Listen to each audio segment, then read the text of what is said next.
They burned the shop on Sunday. Then in the afternoon again, they went upstairs again and put it on. Put another fire again. To see how heartless somebody is. You burn this place, it's not enough for you. You still go back again. Show me the love. Tell me, how does love and goes in there? There's no brotherly love there. We are all one Africa. On September 1st, 2019, a riot broke out in Pretoria Central Business District. Within 72 hours, the violence had spread to Johannesburg, then to Cape Town, then to Durban. Foreign-owned shops were looted. Trucks were set on fire, buses were torched. By the end of the first week of September, 12 people were dead. Over 640 had been arrested. Mobs moved through Alexandria, Tembisa, and Hillbrook, kicking down doors that had Nigerian, Zimbabwean, and Mozambican-owned businesses behind them. Among the dead were a Zimbabwean security guard, 2 charred corpses recovered from a torched shop in Alexandria, and a Mozambican named Isaac Siltoli, who was beaten and burned alive in Katlehong. The full nationality breakdown of the dead was never officially confirmed. Nigerian community organization in Johannesburg reported their own losses. By September 4th, Nigeria's president, the then President Buhari, had recalled the country's High Commissioner from Pretoria. By September 6th, a Nigerian airline called Air Peace had landed a Boeing 777 at Oliver Tambo International Airport in Johannesburg and begun flying Nigerians home.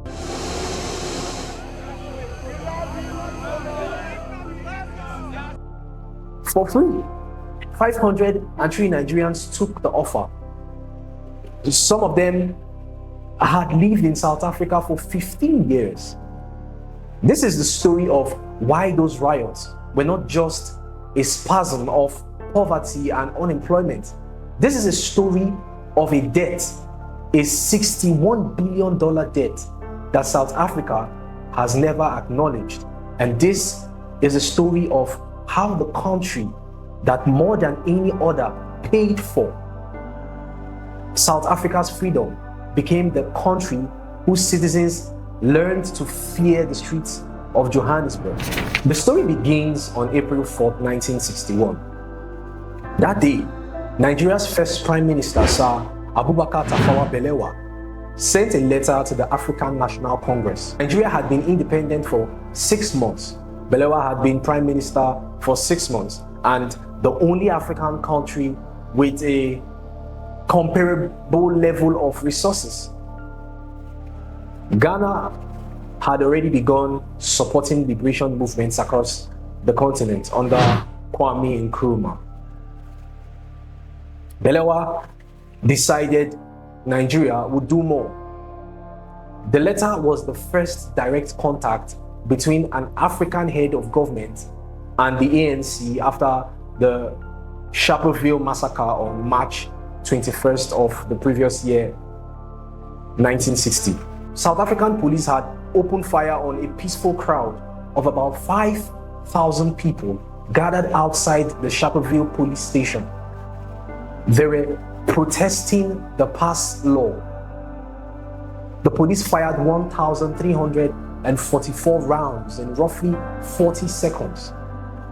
69 people died. 180 were seriously wounded. Most were shot in the back as they fled. The official inquest of 1960 recorded these numbers. New research published in 2024 indicates the casualties were undercounted by at least 1/3. This was the moment apartheid lost the world. But the world's response, beyond sentiments of regret, were muted. Nigeria's response was structural. Within weeks of Balewa's letter, 3 things happened. 1, Nigeria moved at the Commonwealth Heads of Government meeting in March 1961 to expel South Africa from the body. Faced with the prospects of expulsion, South Africa withdrew. The Republic of South Africa was declared on March 31, 1961, outside the Commonwealth. 2. Nigeria imposed a trade ban on South Africa. South African nationals were banned from employment in Nigeria. The South African Dutch Reformed Church was expelled from Nigeria. Nigerian airports, seaports, and airspace were closed to South African vessels. 3. Nigeria began direct financial transfers to the ANC. The figure during the 1970s, according to multiple historical sources, $5 million per year to the ANC and to the Pan-Africanist Congress combined. That's annually, from a country whose GDP at independence was less than $5 billion. This is what Nigeria did first. $61 billion came later. Nigeria does not share a border with South Africa. It is roughly 4,500 kilometers away. Yet, by the mid-1970s, the United Nations and the Organization of African Unity had begun referring to Nigeria as a de facto frontline state alongside Zambia, Tanzania, Botswana, Mozambique, and Angola. The reason was simple. Nigeria was paying. In December 1976, 6 months after the Soweto uprising, in which South African police killed at least 176 children protesting compulsory Afrikaans instruction in black schools, General Olusegun Obasanjo, then Nigeria's military head of state, established the Southern African Relief Fund.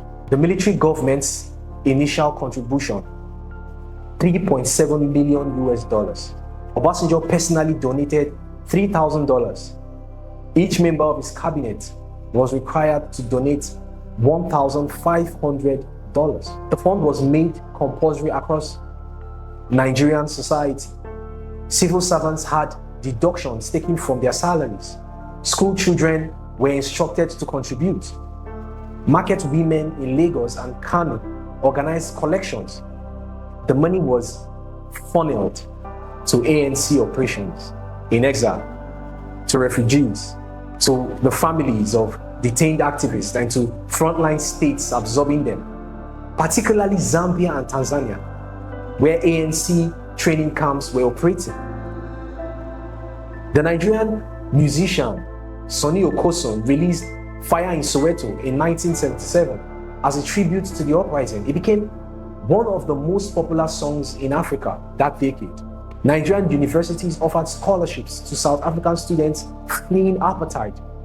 Between 1973 and 1978, Nigeria contributed substantial funds to the United Nations Education and Training Program for Southern Africa, a trust fund that paid for the higher education of Black South African exiles.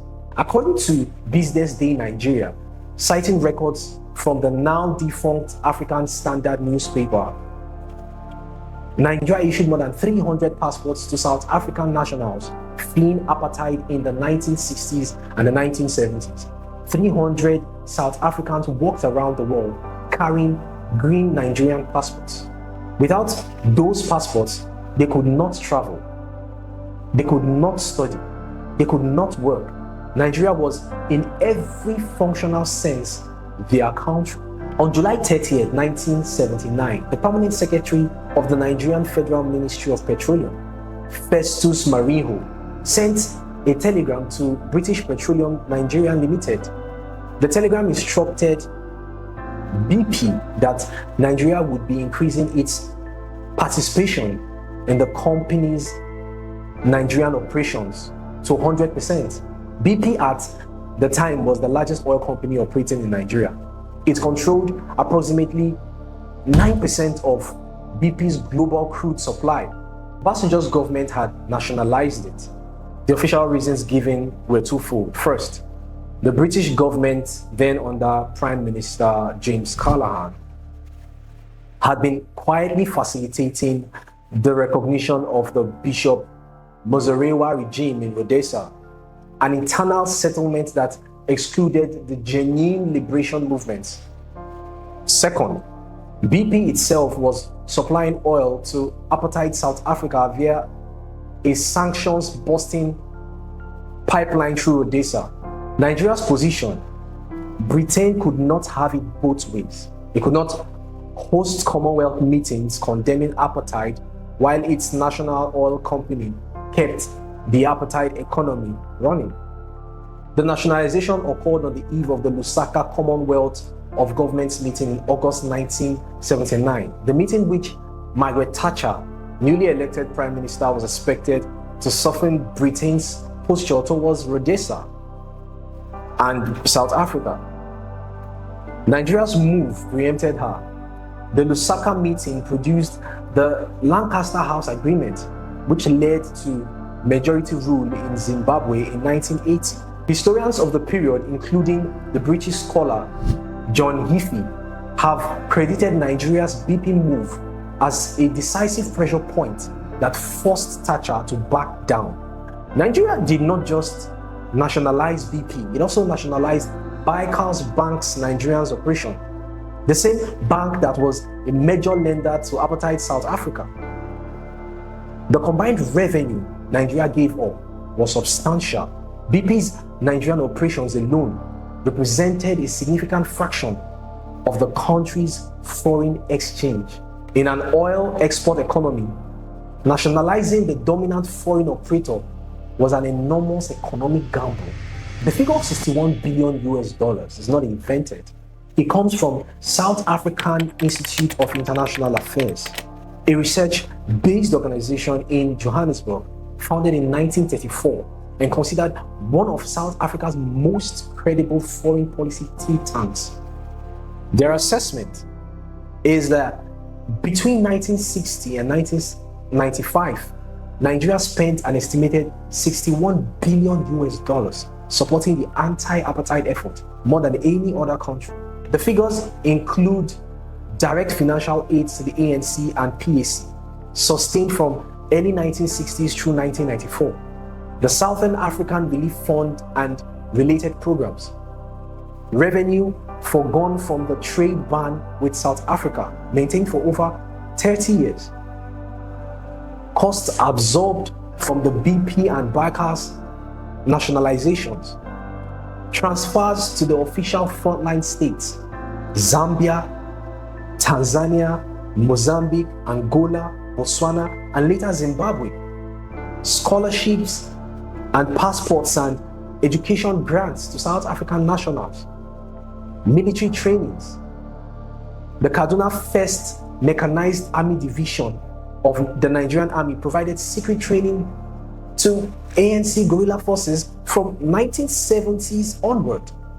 The figure was cited on the floor of the Nigerian Senate during the September 2019 emergency debate on xenophobic attacks.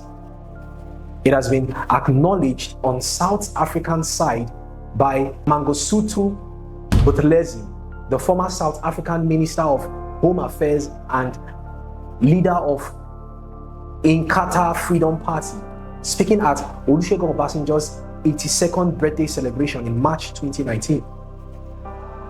Buthelezi acknowledged Nigeria's contribution to ending apartheid. Buthelezi was 88 years old at the time, and South African President Cyril Ramaphosa was 66. The young men burning Nigerian shops in Pretoria in September 2019 were in their early 20s. That generational gap matters. We will return to it. In April 1994, South Africa held its first multiracial elections. On May 10, 1994, Nelson Mandela was inaugurated as President of South Africa. Within 18 months, Mandela led the international call for Nigerians' expulsion from the Commonwealth.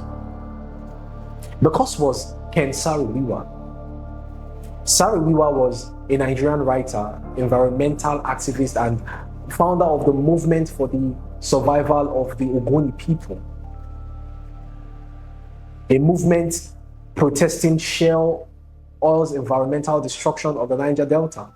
In 1994, Sarawiwa was arrested by the regime of General Sani Abacha and accused on what international observers described as fabricated evidence of inciting the murder of 4 Ogoni chiefs.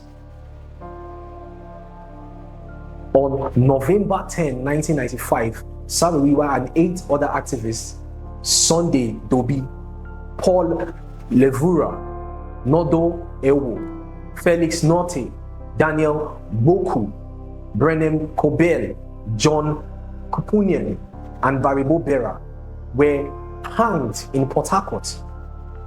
The execution took place during the Commonwealth Heads of Government meeting in Auckland, New Zealand.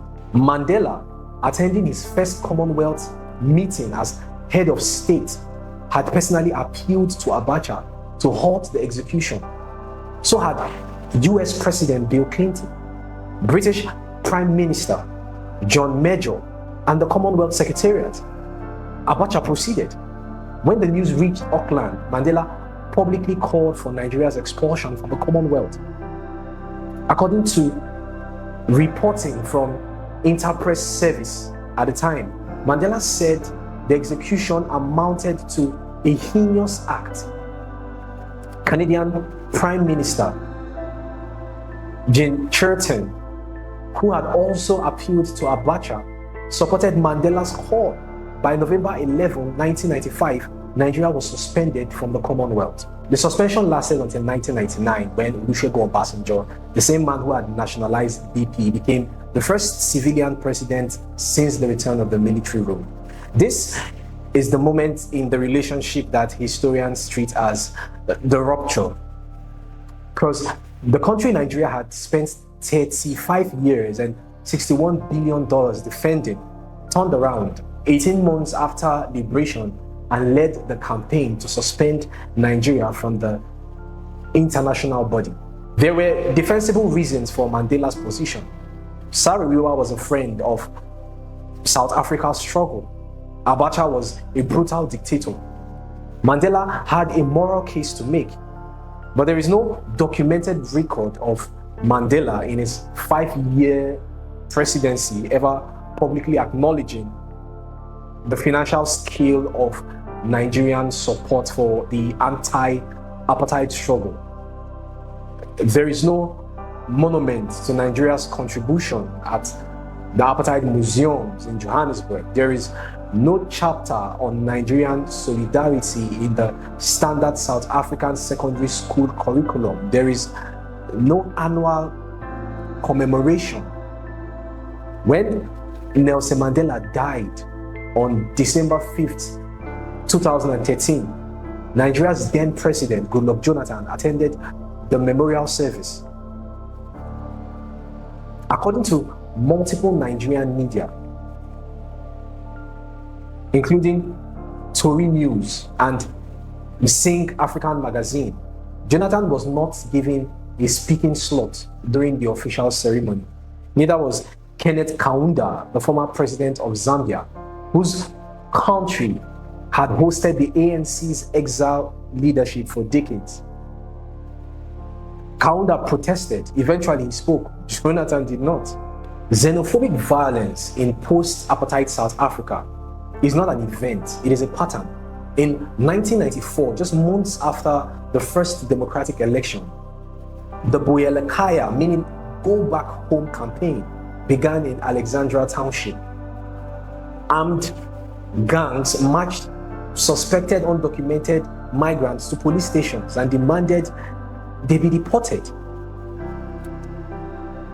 In September 1998, 3 foreign nationals, 2 Senegalese, 1 Mozambican, were thrown from a moving train in Johannesburg by a mob returning from an anti-foreigner rally.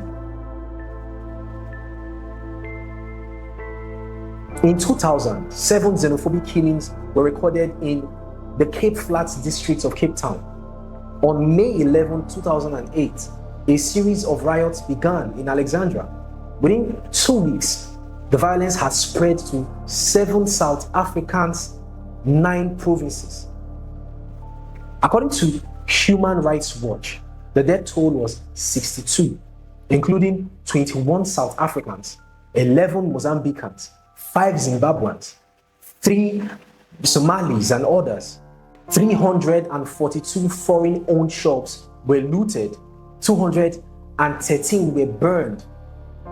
Around 40,000 people fled the country. 50,000 were internally displaced. In April 2015, after King Goodwill Zwelithini of Zulu Nation made remarks describing foreigners as lice who should pack their bags and leave, another wave of attacks killed at least 7 people, including a Mozambican man named Emmanuel Seltoli, whose murder was photographed by Sunday Times. In 2019, the wave with which we began, at least 12 people were killed in early September across Pretoria, Johannesburg, and the surrounding townships. Foreign nationals from Nigeria, Zimbabwe, Mozambique, and elsewhere were among the casualties. The Nigerian consulate in Johannesburg confirmed losses among Nigerian nationals though the full breakdown was never publicly itemized.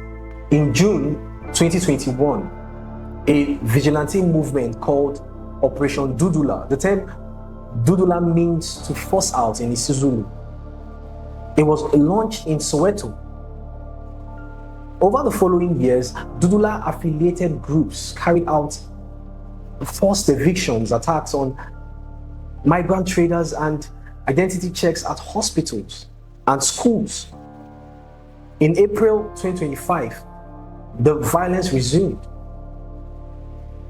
The Nigerian Consul General in Johannesburg, Ninikawa Okeuchi, confirmed the deaths of 2 Nigerian nationals. Amaramiro Emmanuel, who was assaulted by members of the South African National Defence Force on April 20, and Ekpenyong Andrew, found dead following an encounter with Metro Police in Pretoria. Air Peace, once again, offered free repatriation flights. The circle has now run in measurable forms for over 30 years. The South African government official position has been consistent. These are criminal acts, not state policy. They will be condemned. The South African government has not, in 3 decades, prosecuted to conviction more than a small fraction of those involved. Human Rights Watch documented in 2009 that of more than 1,000 people arrested after the 2008 attacks, only a fraction faced trial, and several cases were dropped for lack of evidence. This is not a state failing to control its own citizens. This is a state choosing not to. The standard explanation for South African xenophobia is unemployment. The numbers on the face support this. As of the most recent statistics, South Africa Quarterly Labour Force Survey, the country's official unemployment rate has remained above 30% for over a decade.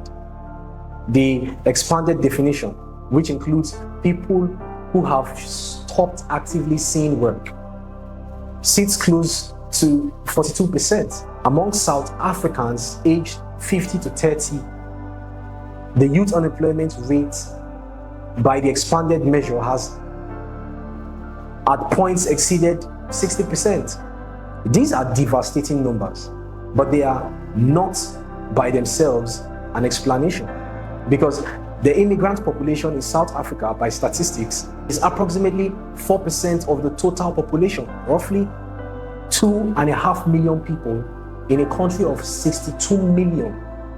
If South Africa removed every foreign national tomorrow, the unemployment rate would not move meaningfully. The Nigerian community, in particular, estimated at between 30,000 and 100,000, depending on the source, is small. It is concentrated in urban entrepreneurial niches, small shops, restaurants, beauty salons, IT services. The reason Nigeria businesses are targeted is not that there are too many of them, it is that they are visible.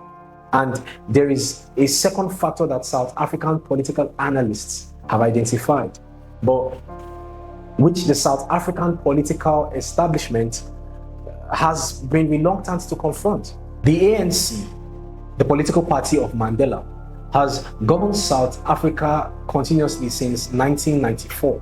That's over 30 years. That party has presided over a deepening crisis in housing, in electricity supply.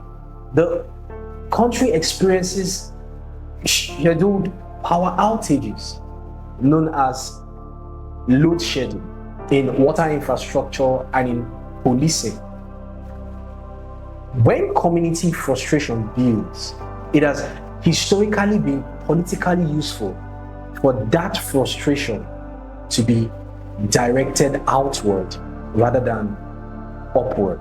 The 2008 attacks coincided with the ANC's leadership transition crisis after Thabo Mbeki's recall. The 2015 attacks coincided with rising service delivery protests against Jacob Zuma's administration. And then the 2019 attacks coincided with growing public anger over Eskom, the state electricity utility, and the early stages of what would become a wave of Eskom corruption. This is not a coincidence. This is what political scientists call displaced antagonism. The technical term in South African political analysis is the politics of othering. The xenophobia is not primarily a problem with the South African public. It is a problem with what successive South African governments have allowed and at moments encouraged that public to believe. I want to be honest, this is not a story with one villain. Nigeria's government has repeatedly failed to leverage its anti-apartheid investments into durable diplomatic protection for its own citizens.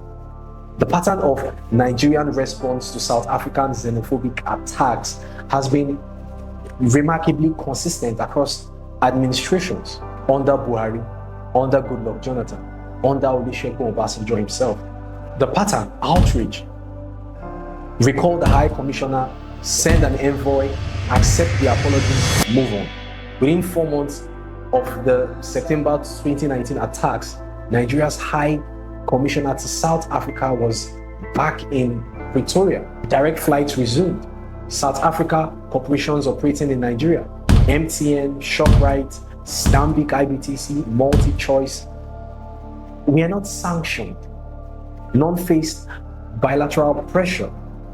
This matters because South African capital is deeply embedded in Nigerian economy.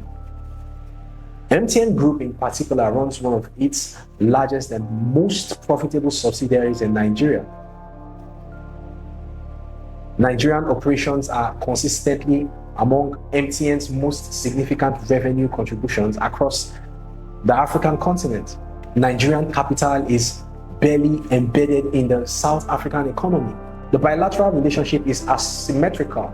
Nigeria never moved to correct the asymmetry, not under military rule, not under civilian rule, not even the most extreme provocations. This is not because Nigerian officials are incompetent. It is because successive governments have prioritized short-term diplomatic stability over the long-term protection of their own diaspora. Nigeria gave $61 billion in solidarity and then, for 30 years, declined to leverage any of it. This is not just a South African moral failure. This is a Nigerian strategic failure. Accountability does not require punishment. It requires acknowledgement. 3 things required to begin repair. 1, formal historical acknowledgement by the South African state of the scale of Nigerian contribution to the anti-apartheid struggle. This means inclusion in the school curriculum. This means an exhibit at the Apartheid Museum. This means an annual day of remembrance. This means perhaps a commemorative monument in Pretoria with the names of every African country that paid into South African relief funds and supported ANC operations in exile. 2, a binding framework on diaspora protection. Specifically, a treaty obligation requiring the South African government to prosecute, to convict those involved in attacks on foreign nationals and providing for compensation to victims. The European Union has frameworks like this between member states. They work because they create cost. 3, a public reckoning on the Nigerian side with the failures of Nigerian foreign policy. The continental investments Nigeria made between 1960 and 1995 were extraordinary by any global standard. The diplomatic leverage Nigeria has built on top of those investments since 1995 has been almost non-existent. That is fixable, but it requires Nigerian state institutions, the Ministry of Foreign Affairs, the National Assembly, the Presidency to treat diaspora protection as a core policy priority, not a reactive emergency. Until those 3 things happen, the cycle will continue. The shops will burn, the flights will fly, the apologies will be issued, and the $61 billion will continue to sit unacknowledged on a balance sheet that South Africa pretends it never reads. Sir Abubakar Tafawa Balewa was assassinated in a military coup on January 15, 1966. He never saw the end of apartheid. Murtala Mohammed, Nigeria's military head of state, who escalated the country's anti-apartheid posture in 1975, was assassinated in another coup attempt on February 13, 1976. He did not see the end of the apartheid either. Olusegun Obasanjo lived to see Mandela inaugurated.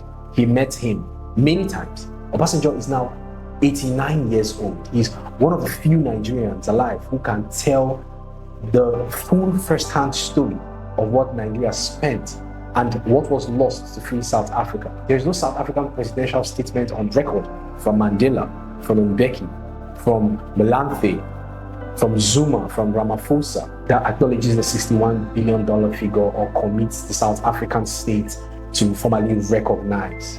Mandela's most quoted line from his inauguration is now 32 years old, when he said, "Never, never, and never again shall it be that this beautiful land will again experience the oppression of one by another and suffer the indignity of being the skunk of the world."